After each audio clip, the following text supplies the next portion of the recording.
स्वागत है हमारे YouTube चैनल और फंडामेंटल क्लासेस बरेली संजय नगर में। मैं अभिषेक जौहरी एक बार आप लोगों का फिर से स्वागत करता हूं और अपनी पॉलिटी की जो सीरीज़ हमारी चल रही है भारतीय राज्य व्यवस्था की, उसको थोड़ा सा आगे लेके चलते हैं। पिछली वीडियो में जैसे अगर मैंने 3 वीडियो में इंडियन पॉलिटी पे दे चुका हूँ और ये चौथी वीडियो है। मैं आपको जो भी वीडियो दे रहा हूँ उसमें आपको ये क्वेश्चंस मिल रहे हैं कि एग्ज़ाम में किस तरीके के क्वेश्चन इंडियन पॉलिटी से रिलेट रहते हैं, किस तरीके के क्वेश्चन पूछे जाते हैं। जितनी भी चीज़ें मैं आपको बताई, अगर आप क्रम से मेरी वीडियो देख रहे हैं, पहली इंट्रोडक्शन, दूसरी कॉन्स्टिट्यूशन प्रेम्बल, तीसरी आर्टिकल, मैं पार्ट 1 को चालू कर दिया था भाग 1 से 4 जिसमें हमने अनुच्छेद 1 से 4 राज्यों की कुछ बात करी थी और उसी को हम आगे आते हुए वहाँ पर मैंने एक टॉपिक डिस्कस किया था और बताया था आपको कि उसके लिए हम एक सेपरेट वीडियो तैयार करेंगे। बहुत ज़्यादा टॉपिक है, पार्ट 1 का ही, ये पार्ट 1 का ही हिस्सा है जो हम क्या पढ़ रहे थे, भाग 1। पिछली वीडियो में हम पढ़ रहे थे संविधान का भाग 1 और आर्टिकल 1 से 4, उसी सीरीज को हम आगे बताते हैं। तो मैंने चारों आर्टिकल्स आपको समझा दिए थे। आर्टिकल 1 भारत राज्यों का संघ होगा, आर्टिकल 2 राज्य बनाने की शक्ति किसके पास है, आर्टिकल 3 उसकी प्रक्रिया, आर्टिकल 4 367 और 368 आर्टिकल और संविधान संशोधन जैसी कुछ बात करी थी। वहाँ पर जब हम राज्य बनाने की प्रक्रिया की बात कर रहे थे, आर्टिकल 3 में कैसा कोई नया राज्य बनाया जा सकता है, तो इसी चर्चा को आगे आते हुए मैंने आपके समय एक टॉपिक भी लिखा था, राज्यों का पुनर्गठन। तो उसी को आज हम डिस्कस करेंगे। बहुत ज़्यादा इंपॉर्टेंट टॉपिक है और एग्जाम में आपके इससे क्वेश्चन बिल्कुल रहने वाला है। देखिए, राज्यों का पुनर्गठन क्या था। जब 1950 में हमारा संविधान लागू हुआ तो उस समय जो राज्य थे, ये आपको ध्यान रखना है, उस समय जो राज्य थे मतलब प्रांत, वो जो थे 4 कैटेगरी में बटे हुए थे, A B C D, 4 category थी राज्यों की और हमारे पास 29 राज्य थे उस समय। लेकिन कुछ अलग तरीके से डिवीजन था। जैसे अब हम लोग रहते हैं यूपी में, उत्तर प्रदेश में, उस समय की जब ये मैं बात बता रहा हूँ, जब प्रांत 1950 के बाद की, तो ABCD जो 4 कैटेगरी में राज्य बने थे उस समय, जैसे जिसको हम यूपी जानते हैं, तो वो भी पुनर्गठित हो चुका है। उसका वर्तमान में नाम है, उस समय नाम, अब वर्तमान में नाम उत्तर प्रदेश है, उस समय हम इसको जाना करते थे संयुक्त प्रांत के नाम से। मतलब इस टाइम की, जिस टाइम की मैं बात कर रहा हूँ, उस समय यूपी को हम लोग जाना करते थे संयुक्त प्रांत के नाम से। अब होता क्या है, अब देखिए, यहीं से कहानी आती है और यहीं से क्वेश्चन निकलने आपके चालू हो जाते हैं। तो जब पटेल जी के इसमें सबसे बड़ा रोल रहा, जिन्होंने हमारे राज्यों का कम से कम विखंडन होने दिया, भारत को टूटने नहीं दिया, भारत को जोड़े रखा, इसमें सबसे बड़ा योगदान है सरदार वल्लभ भाई पटेल का, जिनको हम लौह पुरुष के नाम से भी जानते हैं और 31 अक्टूबर को हम उनकी जयंती भी सेलिब्रेट करते हैं, सरदार पटेल जी की। तो देखिए, उन्हीं के प्रयासों से उस समय राज्यों को 4 कैटेगरी में बांट दिया गया। भारत में ABCD, या आप हिंदी में पढ़े तो का कैटेगरी, खा, ग और घा, 4 कैटेगरी में राज्यों को बांट दिया गया। अब उसके बाद क्या होता है कि लगातार जब हमारे इस तरीके के राज्य बनने लगे तो अलग अलग भाषा के लोग रहते थे। जैसे कि अगर आप देखें तो जैसे महाराष्ट्र जो था, महाराष्ट्र गुजरात को एक हुआ करता था, तो एक तो गुजराती रहते थे और एक महाराष्ट्र में जो मराठी लोग रहते थे। इसी तरीके से मद्रास जो हुआ करता था, मद्रास में तमिल भाषा के लोग भी रहते थे और दूसरी भाषा के भी लोग रहते थे, तेलुगु भाषा के। तो इन सारी चीज़ों के आधार पर, भाषा के आधार पर राज्यों को गठन करने की मांग होने लगी। किसके आधार पर, यह आपको ध्यान रखना है। सबसे पहले 1950 के बाद जब राज्य 4 कैटेगरी में हो गए तो उसके बाद भाषा के आधार पर राज्यों को पुनर्गठित करने की फिर से मांग होने लगी। तो जब राज्यों को फिर से पुनर्गठित करने के लिए, मतलब जो ABCD हमारे 4 राज्य थे कि आप किसी राज्य को किसी में जोड़ो, किसी में अलग करो, जिसको हमने आर्टिकल 3 में प्रक्रिया डिस्कस करी थी, तो भाषा के आधार पर राज्यों की जब मांग उठ रही थी तो सन 1948 में, यह आपको ध्यान रखना है, सन 1948 में एक SK धर आयोग बना। SK धर आयोग बना, यह आपको ध्यान रखना है। सबसे पहले राज्यों को पुनर्गठित करने के लिए कौन सा आयोग बना था, तो SK धर आयोग बना था। तो उन्होंने जो था स्पष्ट रूप से भाषा के आधार पर राज्यों को पुनर्गठित करने की मांग को बिल्कुल ठुकरा दिया, मतलब बिल्कुल निगेटिव हो गया। उन्होंने कहा कि बड़ी मुश्किल से तो ये सब जोड़े गए हैं और फिर भाषा के भारत की एकता अखंडता पर फर्क पड़ने वाला है। एक्चुअली देखिए क्या होता है, जब भी कोई नया राज्य बनता है या किसी नए राज्य का कोई हिस्सा अलग होता है या दो राज्यों को पुनर्गठित किया जाता है, तो वहाँ पर कई कारक देखे जाते हैं जिनकी हम आगे कुछ सेकंड में डिस्कस करने वाले। तो यहाँ पर उन्होंने जो भाषा का फैक्टर था उसको नकार दिया। उन्होंने कहा नहीं, ऐसा नहीं है, भाषा के आधार पर राज्य नहीं बनेंगे। लेकिन ये आंदोलन तेज होने लगा कि भाषा के आधार पर हमको अलग करो, हमको अलग करो। तो इसीलिए फिर से सन 1949 में 1948 में ही जेबीपी समिति बनी। कौन सी समिति बनी? जेबीपी समिति बनी। जेबीपी समिति जो बनी उसने 1949 में अपनी रिपोर्ट प्रस्तुत करी। अब देखिए होता क्या है, अब क्वेश्चन क्या आता है कि जेबीपी समिति में कौन कौन था। देखिए तो जेबीपी समिति में पंडित जवाहरलाल नेहरू, सरदार पटेल और पोटी सीतारमैया, कौन कौन आपको नाम ध्यान रखने, कौन कौन था जेबीपी समिति में। इस समिति में जेबीपी में कौन कौन मेंबर्स था? पंडित नेहरू, सरदार पटेल और पोटी सीतारमैया। इनसे कहा गया भाई आप बताइए आपकी क्या राय है। देखिए जब भी कोई समिति बनती है तो आंदोलन देखते हुए एक समिति गठित करी जाती है कि लोगों की जो मांग है उस पर कमीशन बैठाला जाता है कि वो जिस आधार पर मांग कर रहे हैं उस पर सर्च करिए कि क्या ऐसा होना चाहिए, क्या नहीं होना चाहिए। तो जैसे हमने देखा सबसे पहले एसके धर आयोग बना, उन्होंने भाषा के आधार पर राज्यों को मना कर दिया पुनर्गठित करने पे। इसी तरीके से जेबीपी समिति बनी तो उसने भी 1949 में सेम एसके धर आयोग की तरह उस रिपोर्ट को नकार दिया। उन्होंने कहा भाषा के आधार पर राज्यों को पुनर्गठित नहीं किया जाएगा, मतलब भाषा के आधार पर जो है राज्यों के टुकड़े नहीं करे जाएंगे लैंग्वेज फैक्टर पे। लेकिन होता क्या है, यहाँ पे कहानी नहीं रुकने वाली थी। देखिए फिर होता क्या है, ये मांग चलती रहती है और आंदोलन होना चालू हो जाता है, मतलब हड़ताल स्ट्राइक होना चालू हो जाती है। और ये 56 दिन की हड़ताल चलती है कि स्टोरी टाइप से है, मैं आपको समझा रहा हूँ। एक 56 दिन की हड़ताल चलती है और भाषा के आधार पर कि मद्रास से जो है आंध्र प्रदेश को अलग किया जाए, मतलब जो आंध्र प्रदेश के राज्य है वो अलग किया जाए। तो इसमें क्या होता है कि जब ये आंदोलन चल रहा होता है तो ये विकराल रूप ले लेता है और इसमें एक आईएनसी के कार्यकर्ता होते हैं पोटी श्री रामलल्लू, इनकी मृत्यु हो जाती है। ये पूछा जाता है कि भाषा के आधार पर जब राज्यों को पुनर्गठित हो रहा था तो किसकी मृत्यु हो गई थी। तो देखिए ये कार्यकर्ता थे आईएनसी के पोटी श्री रामलल्लू। ये 56 दिन की हड़ताल थी और उस हड़ताल ने इतना रूप ले लिया कि इनकी मृत्यु हो गई। तो इससे लोगों में आक्रोश हो गया। तो गवर्नमेंट को क्या करना पड़ा, सरकार को 1953 में पहले भाषा के आधार पर पहला राज्य बनाना पड़ा और वो पहला राज्य था आंध्र प्रदेश। अब क्वेश्चन ये ध्यान रखिए, ये बहुत पूछा जाता है, भाषा के आधार पर गठित होने वाला पहला राज्य कौन सा था।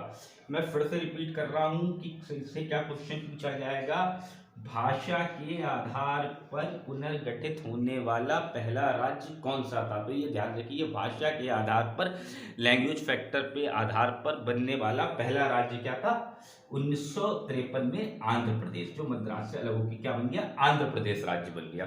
अब आप जानते हो तेलंगाना भी बन चुका है, उसकी चर्चा हम अभी करेंगे। तो आंध्र प्रदेश राज्य बनता है 1953 में। अब क्या होता है कि जब आंध्र प्रदेश राज्य बन जाता है तब क्या होता है कि और ज़्यादा इस मांगों को उठने लगता है कि अब भाषा के आधार पर और भी राज्यों को बनाया जाए और भी नए नए राज्य बनाए जाएं, उनको पुनर्गठित किया जाए। जब आंध्र प्रदेश 1953 में बन जाता है, देखिए फिर क्या होता है, थोड़ा सा जब ये चीज होने लगती है तो फिर से एक फजल अली आयोग बनता है। पहले कौन सा बना, एसके धर, फिर कौन सा बना, जेबीपी समिति। उन दोनों ने भाषा के आधार पर मना कर दिया, लेकिन कुछ आंदोलन हड़ताल की वजह से पहला राज्य बनाना पड़ गया, भाषा के आधार पर मद्रास से अलग करना पड़ गया, आंध्र प्रदेश एक स्टेट बनाना पड़ गया।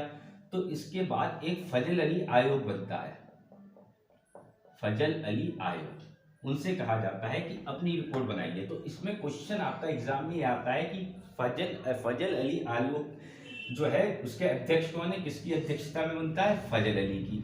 अब लेकिन फजल अली की अध्यक्षता में बनने के साथ साथ इस आयोग में मेन कौन है, तो देखिए एच.एन. कुंजरू, दो लोग थे, ये नाम आपको ध्यान रखने जब आप रिवीजन करें मेरी वीडियो को देखें। एच.एन. कुंजरू और के.एम. पाड़िक्कर, के.एम. पाड़िक्कर, ये दो लोग होते हैं इस समिति में। अब फजल अली आयोग जो समिति है ये बहुत ज़्यादा इंपॉर्टेंट है। क्या होता है, अब ये जब लोग मांग करने लगते हैं कि भाषा के आधार पर राज्य को बनाइए, तो इन्होंने जैसे पहले हमने देखी जेबीपी समिति, फिर हमने देखी दूसरी समिति वो एस.के. आयोग, फिर देखी जेबीपी समिति। अब जब फजल अली आयोग बनता है तो इन्होंने कहते हैं कि भाषा ही सिर्फ राज्यों को पुनर्गठित करने का एकमात्र आधार नहीं होना चाहिए। मतलब सिर्फ आप लैंग्वेज के बेसिस पे कोई मराठी बोलता है, कोई हिंदी बोलता है, कोई तमिल बोलता है, तो ऐसे नहीं कि आप तमिल वाले अलग कर दो, मराठी वाले अलग कर दो। इन्होंने कहा कि भाषा एक फैक्टर हो सकता है। फजल अली आयोग ने जो अपनी रिपोर्ट दी और उन्होंने कहा कि भाषा एक फैक्टर हो सकता है, लेकिन उसके साथ साथ प्रशासनिक, आर्थिक और राष्ट्र की, सबसे इंपॉर्टेंट, राष्ट्र की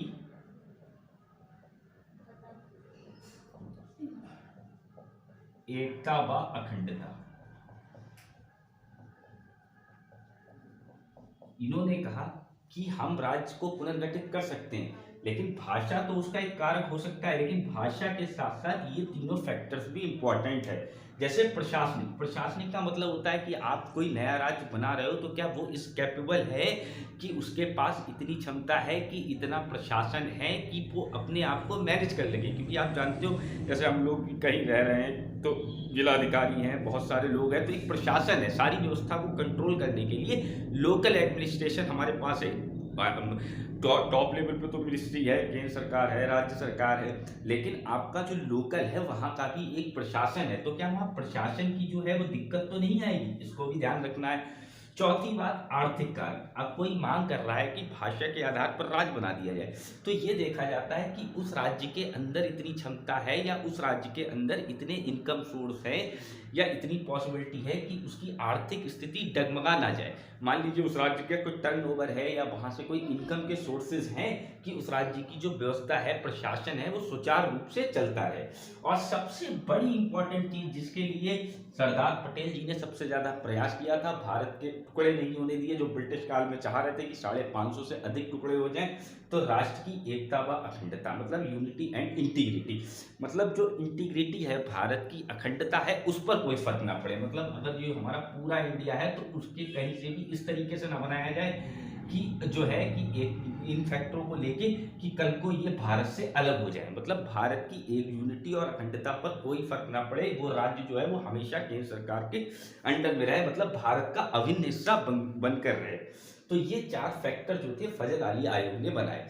तो इन पर विचार करते हुए फजल अली आयोग ने अपनी रिपोर्ट में कहा कि इस आधार पर 16 राज्य